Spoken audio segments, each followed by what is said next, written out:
when they were 32.5-point favorites. Loud Esmond steps up and in. What's going on, Loud? How you doing?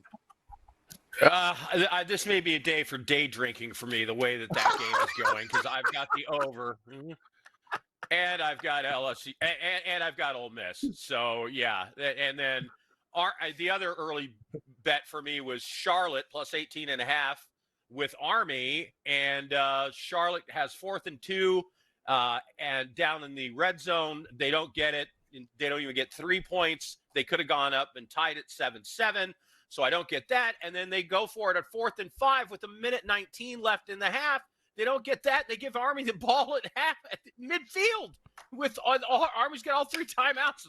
Watch, they'll go score a touchdown and go up 21-0. That's the way my day is going. But, hey, can't be as bad as last week was. How about that Penn State UCLA pick I had? Yeah. Well, you should feel better. You should feel better. That was the whole thing with Penn State, right? And you brought it up, and other people have brought it up, that early in the year when they were covering point spreads that they held their playbook back, right? They held their playbook back.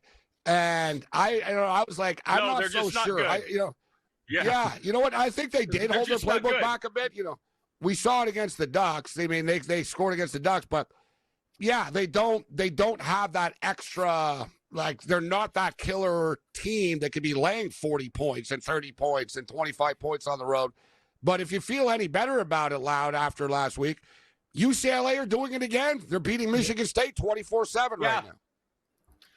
Yeah. So, yeah, that is just inexplicable to me. But of course, I was listening to you guys, and the coaching change obviously is what changed there. So that at least there's something you can point to and say, oh, that's why. So yeah, that's at least there's something you can point to and say that's why that changed. Well, I like my military academy football, and up here in the Pacific Northwest. So I'll start with the Wake Forest and Oregon State.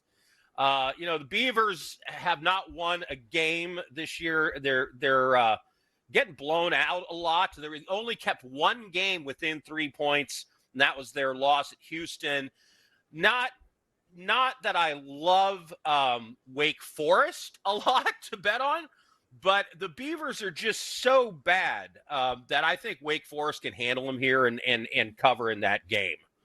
I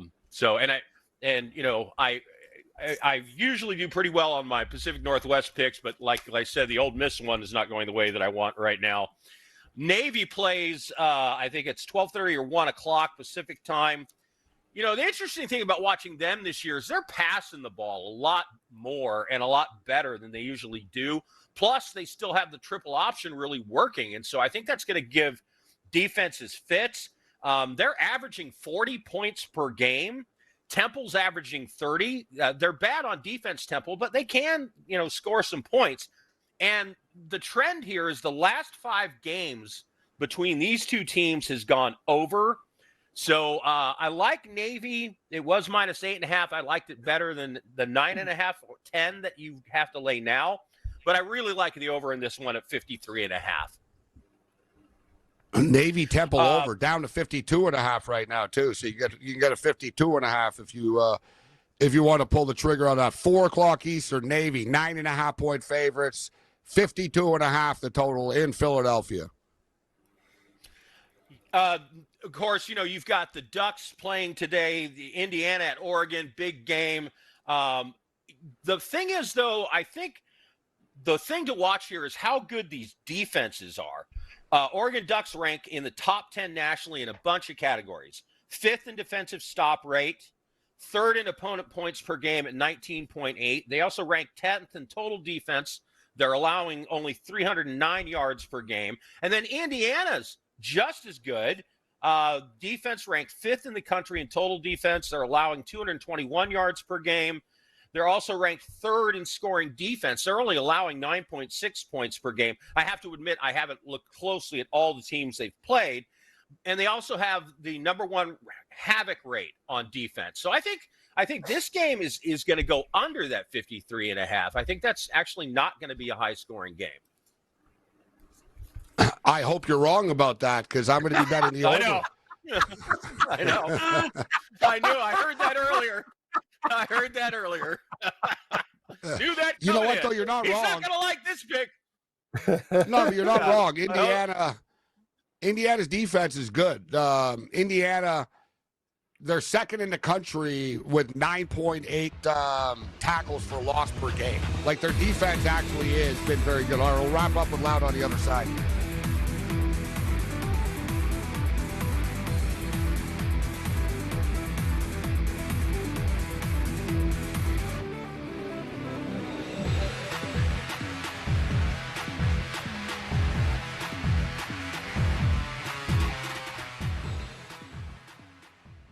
Football contest season is back, and so is the Las Vegas Football Contest Show. Season 2, the sharpest football contest show in the land. Focusing on all 3 Circus Sports contests and the Westgate Superbook Super Contest, we handicap the games and release our contest picks every week of the season. Featuring Super Contest champions Brady Cannon, James Salinas, and former NFL player Mike Pritchard, all team will have you prepared this season like none other. Check us out every weekend right here on Sports Grid.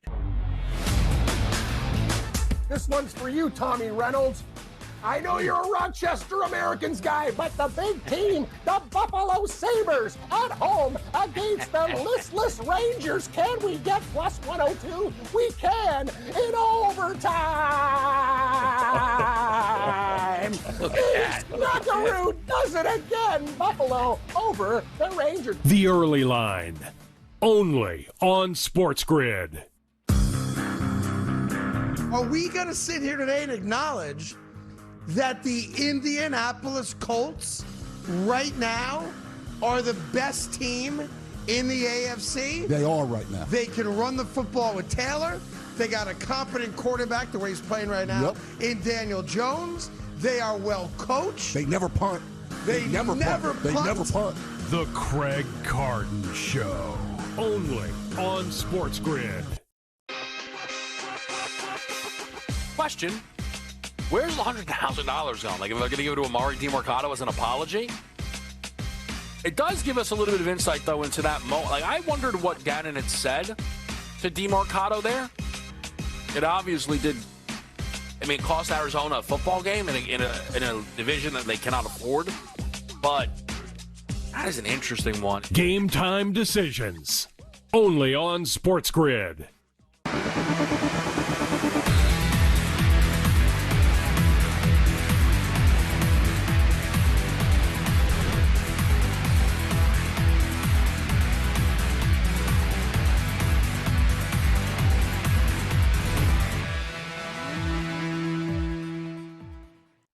In-game live continues. I'm Gabe Morency, Sports Grid Radio and Television Network.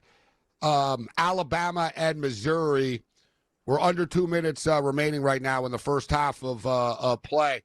This game is starting to slip away a little bit from Missouri. They're lucky they're not down more. Like, they've been legitimately outplayed. Like, they're getting dominated. Let's just call it out for what it is. It's disappointing to see as somebody that has hyped Missouri up. And I said, all right, let's see what they can do right now against the real team. Doesn't mean they can't come back. They're only down by 10, but they're hanging on for dear life. Their offense is letting them down. They can't pick up first downs. Pabula's in over his head. He's really struggling. He seems rattled. And defensively, Bama keep moving the ball. And then, Missouri's defense comes up with a big play type thing on third down. Like, Missouri's defense are really trying to keep them in this thing. Missouri had the football, though, right now. And they got a chance to put points up on the board. They're on the 27-yard line, but it's a big 3rd and 3 here. They run the ball. Man, it wasn't easy for them. They run the ball. They kind of pick up a first down. And then did he fumble? He fumbled the ball, but did Alabama recover? Like I said, Missouri are a disaster. So it's 3rd and 3. They run the ball. It was super hard for them to get the first down. He had to run around and everywhere. He gets it. And then he fumbled, but I'm not sure if he was down or not. No, he's definitely not down. I think this is going to be Alabama football. Oh, great. I don't really see Double like they're falling apart, Cam. The only thing that might save us, actually, no, it isn't. We got saved. The kid on Alabama kind of slid out of bounds as he got the ball. Oh, okay. So he never had possession of it. So I think they're saying, I think it's Missouri's ball still. Like, it's tough. Like, they're showing the replay over and over here. He fumbled. The kid kind of looks in bounds, but the ball was bobbling around everywhere when he slid out of bounds. If it was NFL, they would say, no, you were out of bounds. But college, you never really know, right? Like you said, you look, the guy kind of has the ball, and then a dude on Missouri just sort of jumps on top of him, and the ball comes out again, the kid from Alabama. But, worst case scenario, we're going to get screwed here, guys. Can you believe this kid? Missouri are moving the ball. They're on the 20-yard line, and they fumble again. Like, they're falling apart. I kind of can believe it. I'm kind of like Loud thinking about popping some drinks right now. We need to turn things around. Yeah. This is getting frustrating. They get it's like the Iron Sheik once told us. I need a Crown Royal. It was an early Saturday day. He goes, hey, kid, any Crown Royal? He goes, 2 Crown Royal for the Sheik. Go get me some Crown Royal. 17-7 right now, Alabama. We got a 4th and 1. So they're lucky through all the fumble and stuff. They're a yard short here. So they're going to be going for it on 4th and 1. And Alabama are getting the ball to start the second half. So this is a massive play. Loud Esmond, Loud, hitthepick.com. What do you got for us, Loud? BYU is an interesting game today. TCU, K-State's a game that we got our eye on as well. Yeah, I got the under 55.5 in that game. Just the data that I looked at, it looks like an under to me. And I like TCU -2. I took TCU -2 earlier in the week.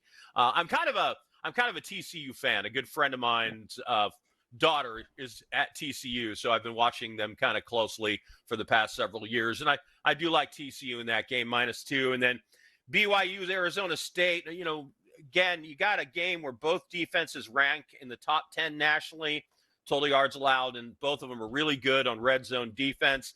BYU's given up just 12.2 points per game. They've only allowed 6 touchdowns all year. And Arizona's very good on defense, too. They've held 4 of their 5 opponents under 300 total yards. And like I said, both teams are top 10 in defense. I don't generally take a lot of unders in well, you are today. High-profile, but I am today for some reason. It's just everything pointed to a bunch of unders to me. And so, yeah, that's where I am on those 2 games. Man, we're on the opposite sides because I'm an over better. Yep. I like K-State and TCU. I think there's going to be points put up on the board. Arizona and BYU, I don't think it's a full-out track meet, but it is a pretty low total. I like BYU in that game, for the record, everybody, at Arizona. BYU, the most underrated college football program in America, essentially. Yeah. Like on a yearly basis, they're good every year, but every year the following year after, people always expect them not to be good again, and then they're surprised they're good. Right. And I don't really understand. It's like, I don't know, they're good every year, so why are you surprised that they're good again? And, they're not going to do well in the Big 12. They're not going to do this. They lost their quarter. Like, the thing you got to remember about BYU guys is they're Mormons. They're older than everybody. They don't get phased going on the road as much as other teams do. Loud Esmond. Thanks, Loud.